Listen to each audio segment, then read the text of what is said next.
Bismillah walhamdulillah wa sallallahu wa sallam ala rasulillah wa ala alihi wa sahbihi wa man tabi'a hudah.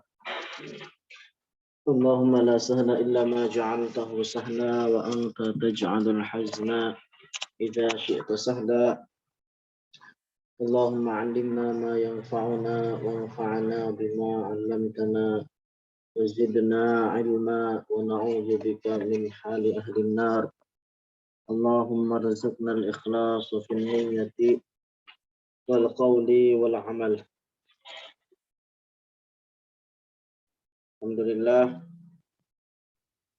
di siang hari yang berbahagia ini Allah Subhanahu wa taala masih memberikan kita berbagai macam kenikmatan.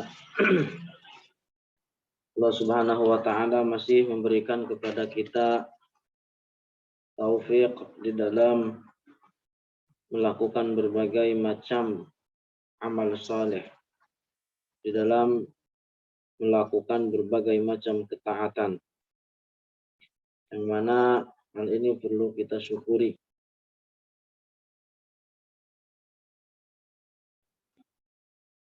Insya Allah di siang hari yang berbahagia ini kita akan membaca atau mengurai tentang nasihat-nasihat guru kita Maulana Syekh Abdullah Al-Harari. Ada banyak sekali nasihat guru-guru kita. Sering nasihat-nasihat beliau kita dapati di buku-buku atau di kitab-kitab karangan dari murid-murid beliau sendiri. Bahkan Fadilatul Syekh Jamil Halim, beliau memiliki buku, memiliki kitab. Kitabnya lumayan tebal, atau ada yang sebagian kitab dibuat 2 jilid, ada yang satu kitab dijadikan atau dibuat 1 jilid. Itu kitabnya tebal, di dalamnya menghimpun nasihat Maulana Syekh Abdullah Al-Harari. Beliau namakan kitab tersebut dengan Sami'tu asy-Syaikh yaqul. Artinya apa? Saya mendengar Syekh, yang dimaksud adalah Syekh Abdullah Al-Harari, berkata. Jadi itu isinya adalah nasihat dan irsyadat, arahan-arahan beliau, bagaimana cara memberikan kepada kita jalan selamat, terutama di zaman yang penuh dengan fitnah. Di zaman sekarang kita yang penuh dengan fitnah, zaman akhir yang disinyalir oleh Rasulullah Shallallahu Alaihi Wasallam dalam sebuah hadis, badiru bil a'mali fitanan kaqit'i lailin mudlim yusbihu ar-rajulu fiha mu'minan wa yumsi kafiran, au yusbihu ar-rajulu mu'minan wa yumsi kafir. Dalam hadis tersebut dijelaskan badiru bil a'mali fitanan. Rasulullah menjelaskan kepada kita bahwa akan ada zaman di mana zaman tersebut itu dipenuhi dengan fitnah. Kaqit'i lailin muzlim, yang mana fitnah tersebut itu sangatlah atau menyerupai seperti potongan-potongan kegelapan. Tapi meskipun demikian, Rasulullah sendiri memberikan jalan selamat adalah dengan badiru bil amal, dengan bersegeralah untuk melakukan amal baik, bersegeralah untuk melakukan amal segala bentuk macam ketaatan. Saking dahsyatnya fitnah akhir zaman ini, Rasulullah menggambarkannya bahwa seorang di pagi hari dia dalam keadaan muslim, tapi sore harinya telah keluar dari agama Islam. Atau sore harinya dalam keadaan Islam, kemudian ketika masuk ke pagi hari, dia telah keluar dari agama Islam. Ada guru dari guru kita, namanya Syekh Siraj Al-Jabarti, seorang guru dari guru kita Syekh Abdullah Al-Harbi. Ketika beliau mendapati hadis ini, beliau merasa heran bagaimana orang di pagi hari dalam keadaan Islam kemudian sorenya keluar dari agama Islam, atau sorenya dalam keadaan Islam pagi harinya telah keluar dari agama Islam. Sampai akhirnya beliau suatu ketika melakukan safar, melakukan perjalanan ke Mesir. Di Mesir beliau mendapati ada banyak-banyak selebaran. Di zaman ini ya sekitar puluhan tahun ke belakang. Beliau di Mesir itu mendapati selebaran-selebaran koran, media cetak dalam bentuk majalah, koran dan lain sebagainya. Di pagi hari disebarkan. Kemudian di dalam media tulis tersebut, media cetak tersebut ada banyak tulisan-tulisan yang menyimpang dari jalur Ahlus Sunnah wal Jamaah. Ada di dalamnya banyak keyakinan-keyakinan kufur, sehingga akhirnya tulisan tersebut dibaca, lalu diyakini oleh yang membaca. Disitulah beliau paham bagaimana orang pagi harinya dalam keadaan Islam, kemudian sorenya keluar dari Islam. Disitulah beliau paham, Syekh Siraj ini, disitulah beliau paham bagaimana seorang muslim sore harinya dalam keadaan Islam, kemudian paginya keluar dari agama Islam.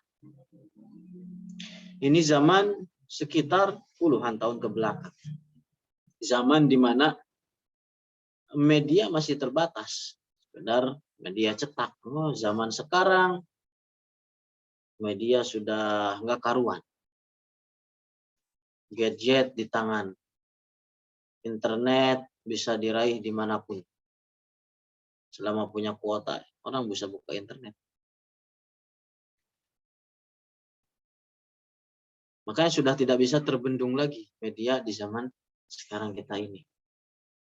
Makanya kalau saya gambarkan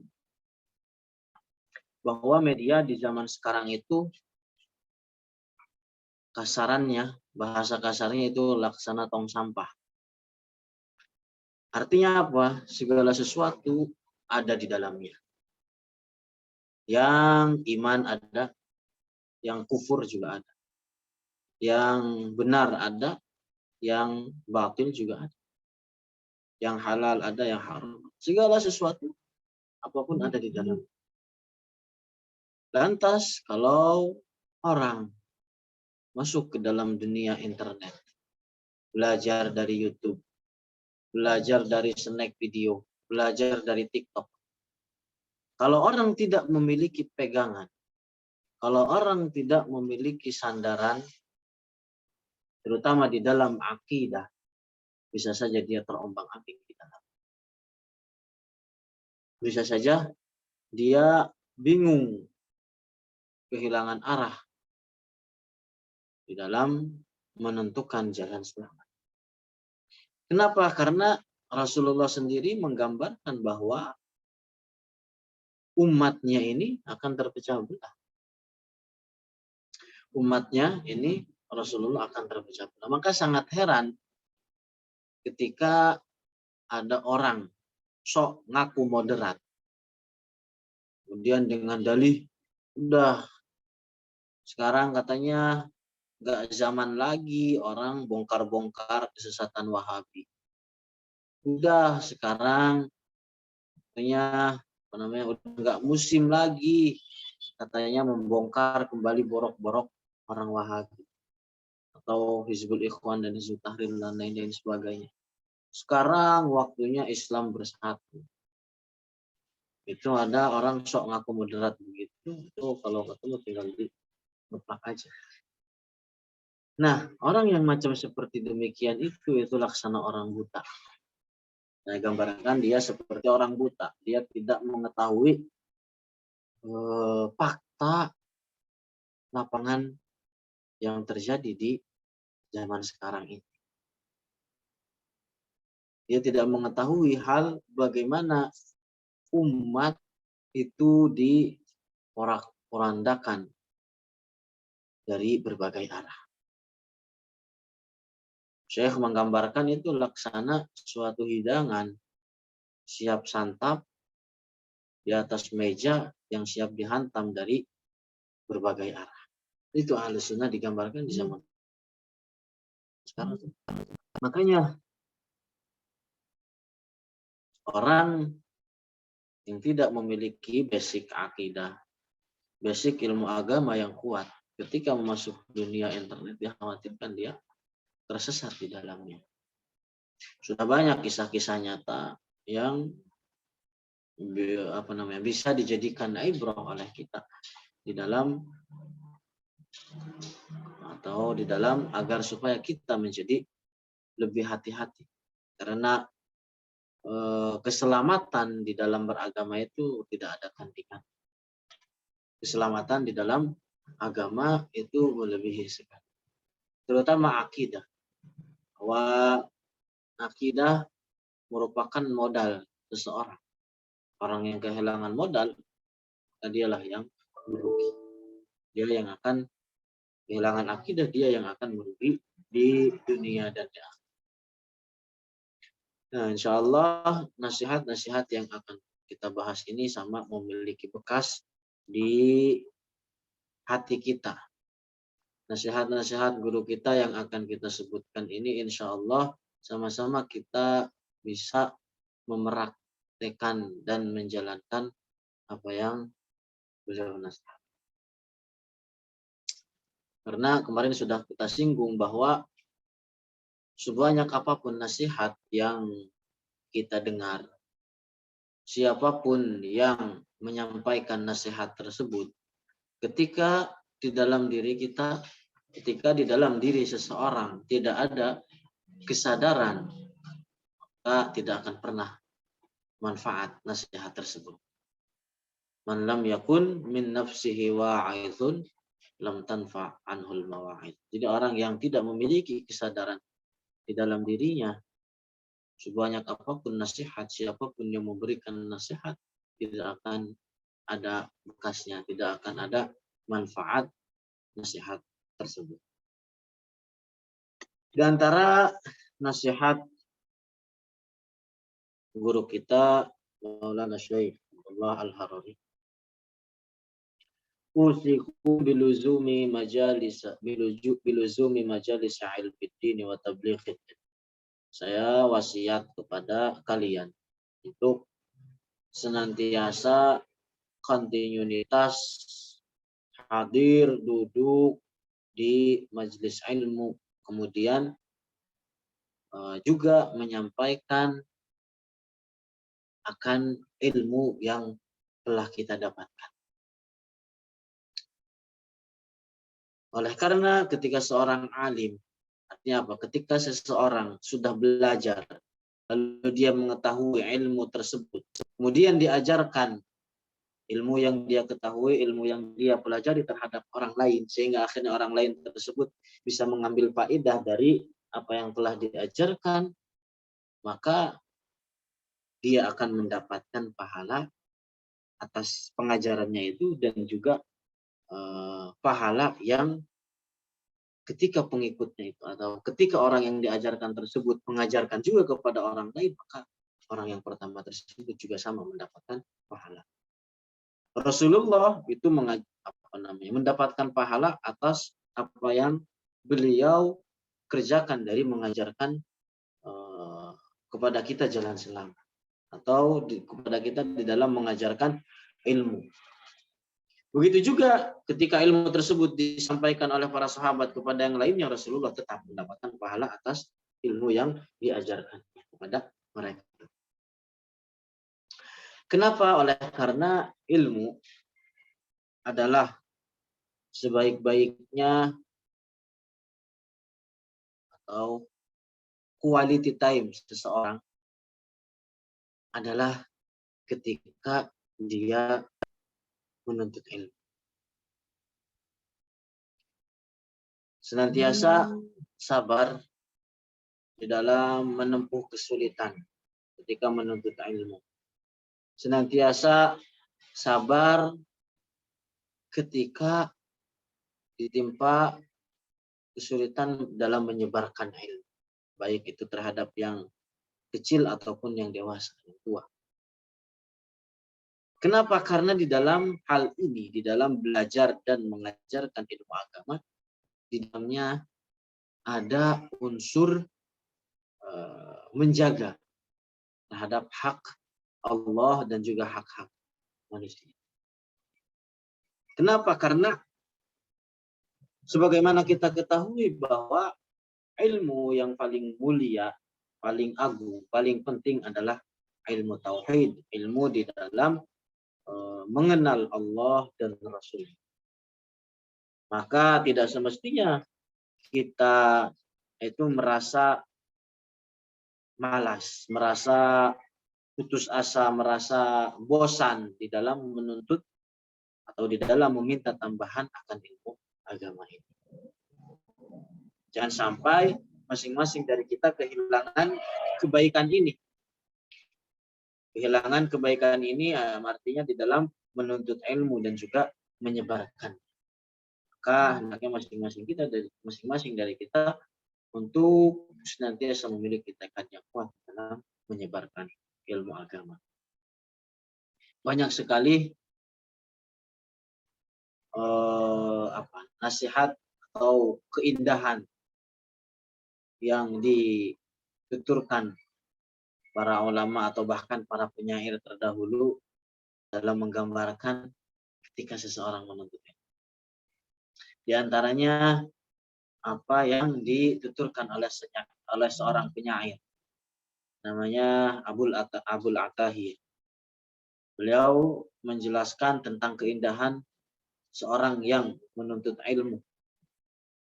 Di dalam bait-baitnya beliau menjelaskan gimana? Ya Allah. Di dalam bait-baitnya beliau menjelaskan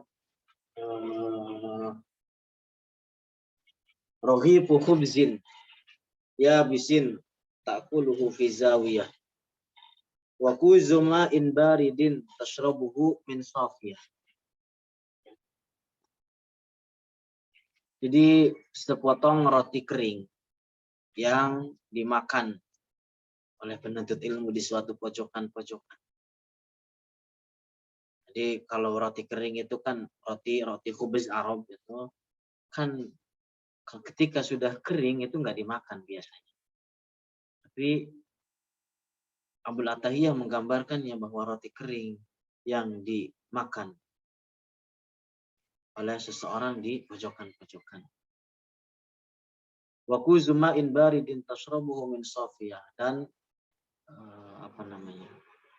satu gelas air yang dingin yang diminum oleh seseorang yang lagi menuntut ilmu itu diambil dari sumbernya langsung.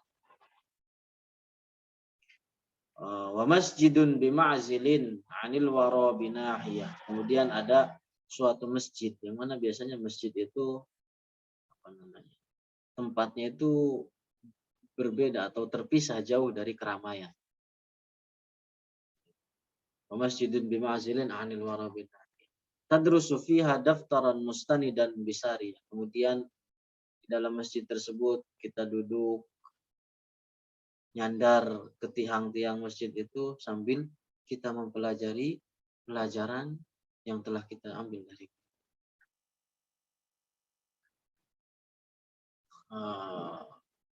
khairum minas sa'ati fi fai'ul qusuril 'aliyah. Itu semua masa-masa atau fase yang seperti ini itu lebih baik, lebih indah ketimbang kehidupan seseorang di dalam istana yang tinggi.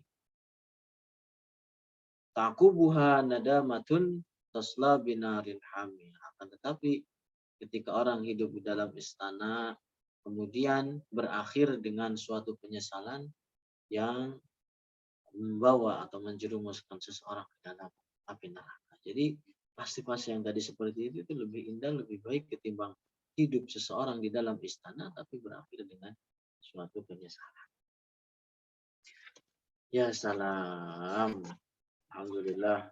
Ladzi hadana li hadza wa ma kunna linahtadiya laula an hadana Allah.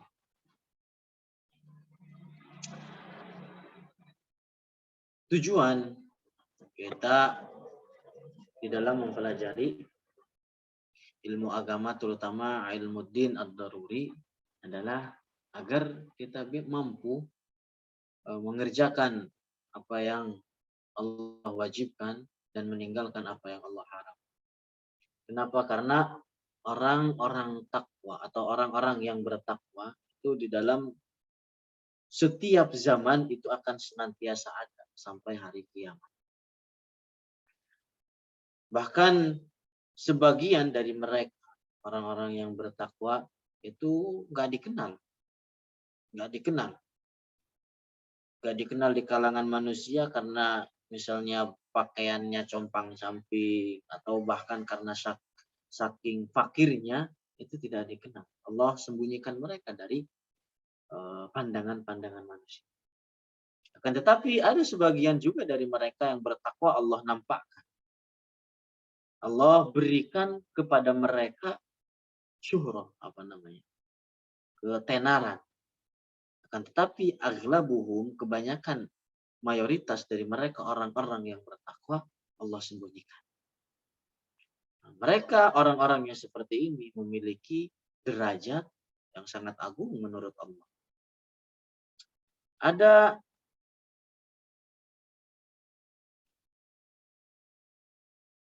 para wali, ada dari kalangan para wali mana yang mereka tidak dikenal.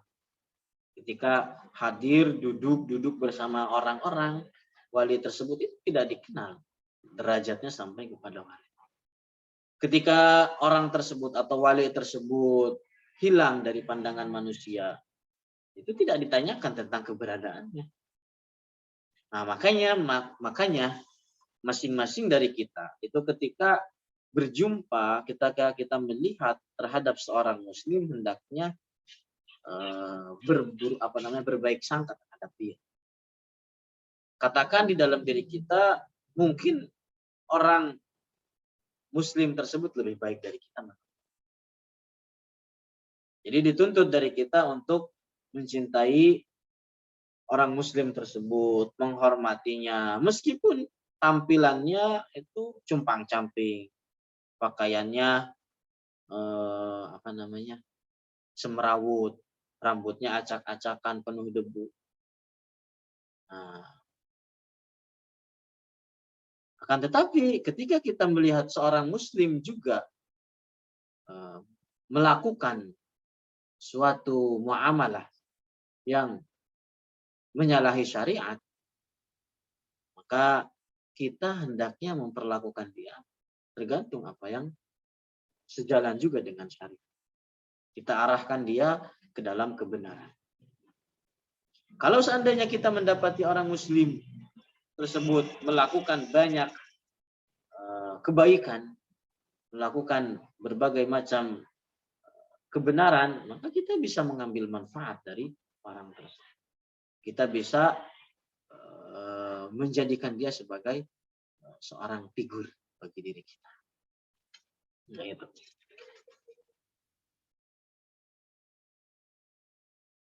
Kemudian nasihat guru kita yang selanjutnya adalah bagaimana atau pentingnya di dalam meninggalkan marah. Dan pentingnya bagaimana dari kita masing-masing bersifatan dengan al-hilm. Artinya apa? Ketika terjadi sesuatu, dia tidak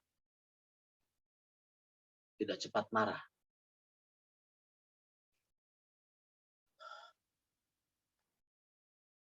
Saya berkata, usikum bitarkil ghadab fa innahu mahlakatun kabirah.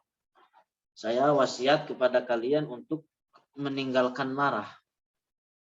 Kenapa? Karena marah adalah pintu dari kerusakan yang begitu dahsyat.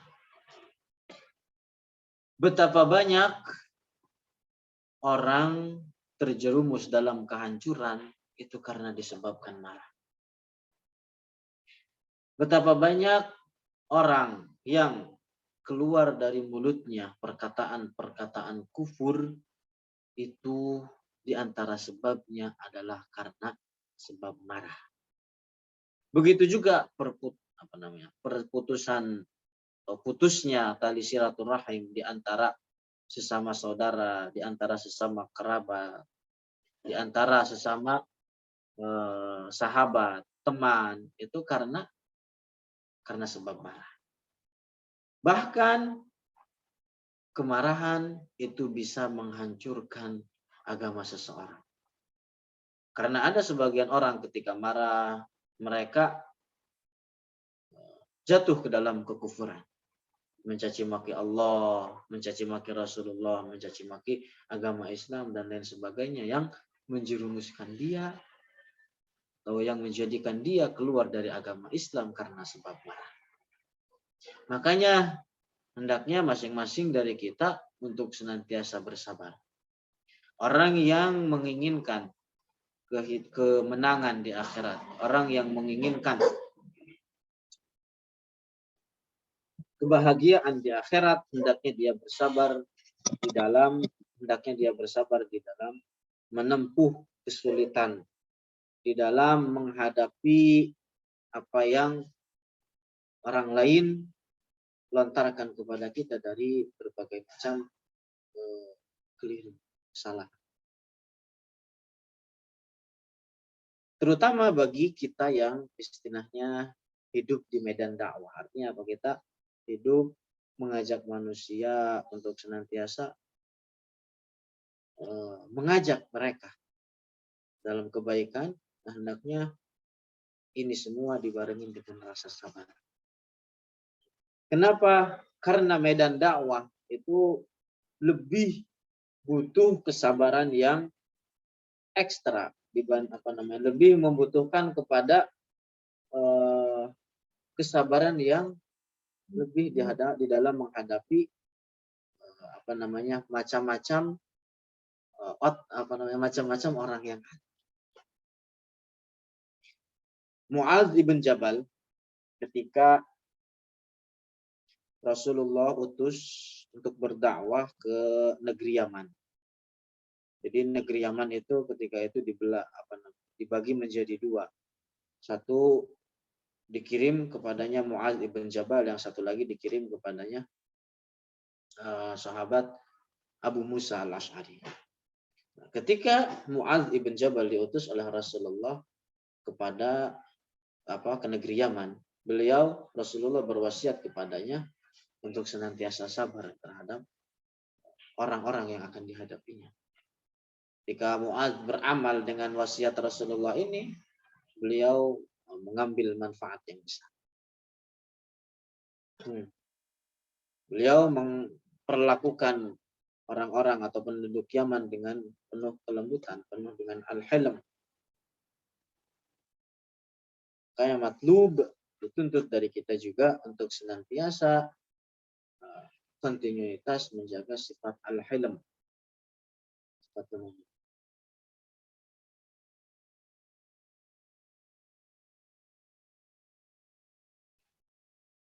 Makanya itu faedah dari sini. Kemudian wasiat lain bahwa di dalam menjelaskan bahwa amal seseorang itu al-amalu bil khawatim, tergantung apa yang menjadi penutup dari amal tersebut. Hendaknya, kata Syekh, wasiat dari Syekh juga hendaknya masing-masing dari kita untuk senantiasa benar-benar sungguh-sungguh di dalam melakukan ketaatan. Ketahui bahwa seseorang hamba itu zahirnya ya senantiasa melakukan perbuatan-perbuatan ahli neraka. Akan tetapi ketika Allah pada azal mengkehendaki bagi orang tersebut akan menjadi masuk surga, akan menjadi penduduk surga, maka hendaknya dengan demikian hamba tersebut keadaannya menjadi lebih baik di akhir hayat, hingga akhirnya beramal dengan amal ahlus surga, mati dalam keadaan demikian dan masuk ke dalam surga tersebut. Dan juga begitu sebaliknya, ada kita mendapati sebagian hamba yang zahirnya dia melakukan amal baik, melakukan amal-amal penduduk surga. Akan tetapi ketika Allah mengkehendaki pada azal akan masuk ke dalam neraka, maka orang tersebut akan atau pasti masuk ke dalam neraka. Hingga akhirnya orang tersebut beramal dengan amal-amal ahli neraka, mati dalam keadaan demikian, lalu masuklah dia ke dalam neraka. Maka al-ibratu bil khawatim, tergantung apa yang menjadi khatimah dari hamba tersebut. Nas'alullah as-salamah, nas'alullah ayyamitana ala kamilil iman. Karena balasan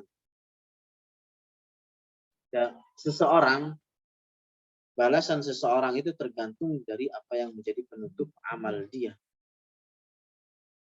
Ketika dia ditutup amalnya dengan kebaikan, maka dia berhak atau akan masuk ke dalam golongan orang-orang yang bahagia. Akan tetapi orang yang menutup amalnya dengan amal-amal ahlus syaqawah, amal-amal ahlus syaqi, maka dia masuk ke dalam golongan demikian. Bukan dilihat dari keadaan dia sekarang. Orang bisa saja hidup dalam keadaan kafir, kemudian dia masuk Islam, lalu mati. Dalam membawa Islam tersebut, nah dengan demikian dia akan dibalas dengan amal yang menjadi penutup dia. Yang tentu dari kita untuk senantiasa sungguh-sungguh di dalam melakukan ketaatan.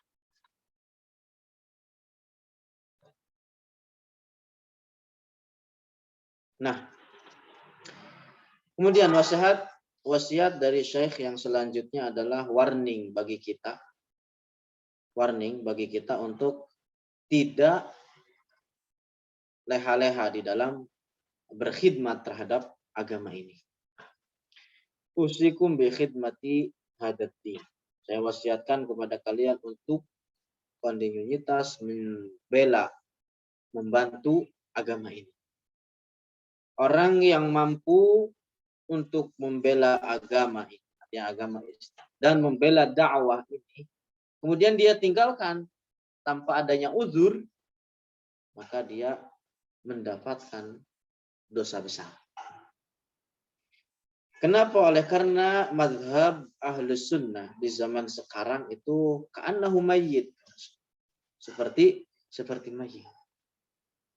Jadi dengan demikian orang yang meninggalkan amal ini, orang yang meninggalkan khidmatud dini wa da'wah, bahwa khasirun, maka dia termasuk orang-orang yang merugi.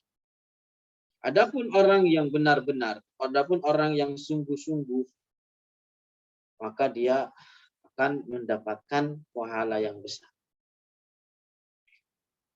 Nih, man tarakal amala li khidmatid da'wati qalbuhu mayyit. Orang yang meninggalkan amal, artinya apa? Li khidmatid da'wah, untuk membantu dakwah ini, qalbuhu mayyit, maka hatinya telah mati. Jadi orang yang tidak mau membantu dakwah, kata Syekh, tidak mau membantu dakwah ini, tidak mau membantu membela agama ini, maka demikian orang tersebut hatinya telah mati. Ini diantara bentuk maut atau matinya hati. Kalau seandainya kita tidak bersungguh-sungguh dari sekarang, di masa-masa muda, di masa-masa muda seperti sekarang ini, maka akan sangat merugikan ketika kita masuk ke dalam umur tua, kita telah meninggalkan apa yang menjadi bagian kebaikan dari berbagai pintu kebaikan ini. Kemudian ketahui, kata Syekh, bahwa dakwah kepada akidah Ahlus Sunnah wal Jamaah itu diantara afdalul mabarrat, artinya paling utamanya kebaikan-kebaikan. Jadi diantara amal yang paling penting di zaman sekarang ini menurut Allah adalah sungguh-sungguh di dalam menyebarkan akidah Ahlus Sunnah wal Jamaah dan juga hukum-hukum daruriyah. Itu karena saking tersebarnya kebodohan, yang terpenting di zaman sekarang adalah ini, mengajarkan, menyebarkan akidah Ahlus Sunnah dan juga mengajarkan al-ahkam ad-daruriyah.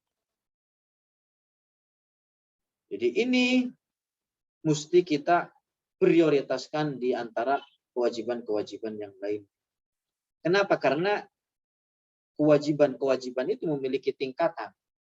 Memiliki tingkatan satu lebih penting di antara yang lainnya, lebih diprioritaskan dibandingkan dengan yang lainnya. Nah, dan di antara yang paling penting, yang paling untuk kita prioritaskan adalah menghidupkan kembali akidah, menyebarkan kembali akidah Ahlus Sunnah wal Jamaah ini.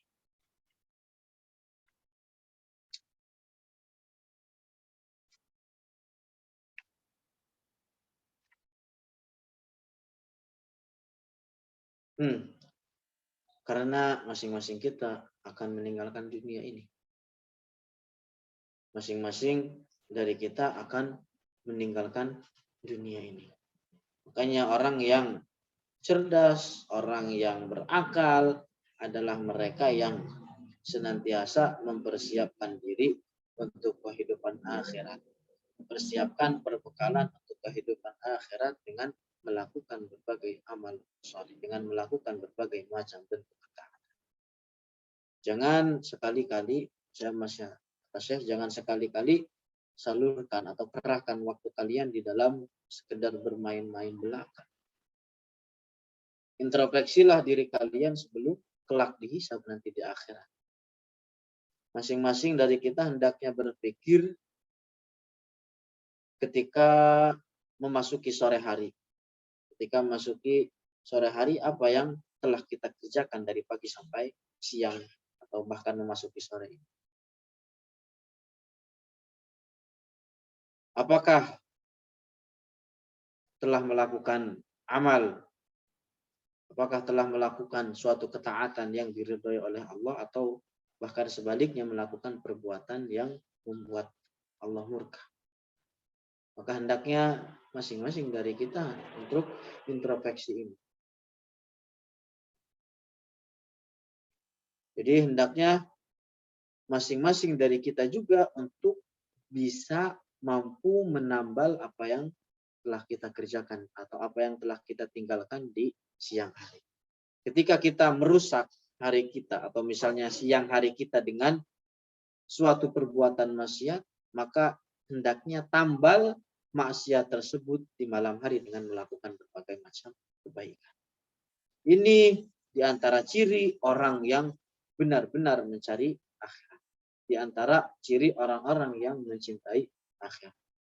Maka hendaknya masing-masing dari kita untuk melawan hawa nafsu kita.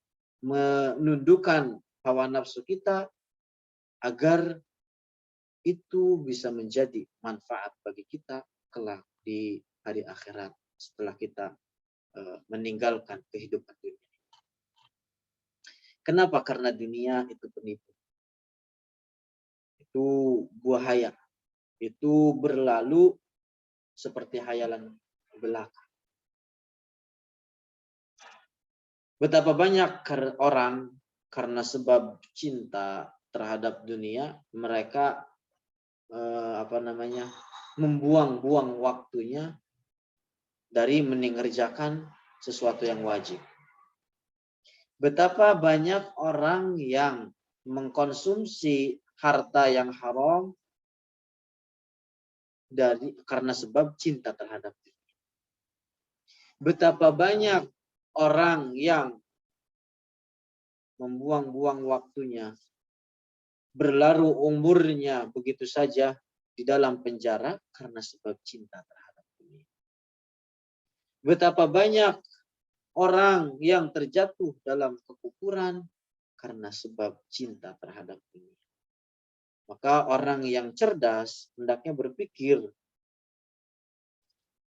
adalah tentang apa yang Allah berikan kepadanya dari bagian dunia. Menjadikan ibrah dari orang-orang terdahulu. Allah telah memberikan dunia terhadap dua orang mukmin. Yang pertama Allah berikan kepada Sayyidina Sulaiman. Yang kedua Allah berikan dunia juga kepada Dzulqarnain. Kedua-duanya telah meninggalkan dunia dan telah meninggal segala sesuatu yang Allah berikan ketika di dunia. Juga Allah memberikan dunia kepada dua orang yang kafir. Allah berikan dunia kepada Numrud. Dan yang kedua Allah berikan dunia kepada Shaddad ibn Adi. Kedua-duanya mati. Dan juga meninggalkan seluruh apa yang Allah berikan kepada kedua. Ini dunia ini akan sirna. Dan masing-masing dari kita hidup di dunia ini tidaklah lama. Maka dunia itu sangatlah singkat. Dari waktu yang singkat ini kita jadikan sebagai waktu untuk melakukan ketaatan. Sesungguhnya nafsu ini rakus. Maka ajarkanlah bagaimana nafsu untuk berbuat qanaah. Senantiasa ikuti apa yang telah contohkan oleh Rasulullah Sallallahu Alaihi Wasallam.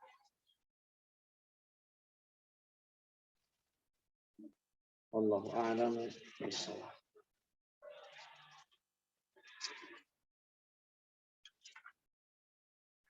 Ada yang ditanyakan? Mungkin saya kajian sampai sini dulu. Insyaallah dilanjut di kesempatan berikutnya. Kalau ada yang mau ditanyakan, silakan.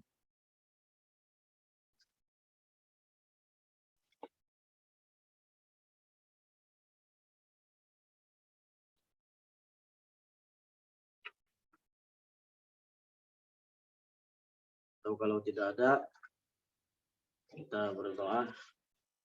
Ya dzal jalali wal ikram, Allahumma shalli wa sallim wa barik ala sayyidina Muhammad.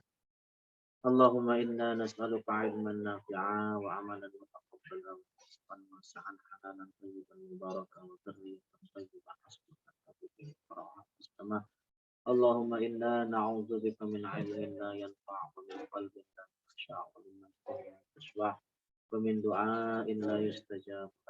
Allahumma rabbana hab lana min azwajina wa dhurriyyatina qurrata a'yun waj'alna lil muttaqina imama. Rabbana atina fid dunya hasanah wa fil akhirati hasanah wa qina adzabannar.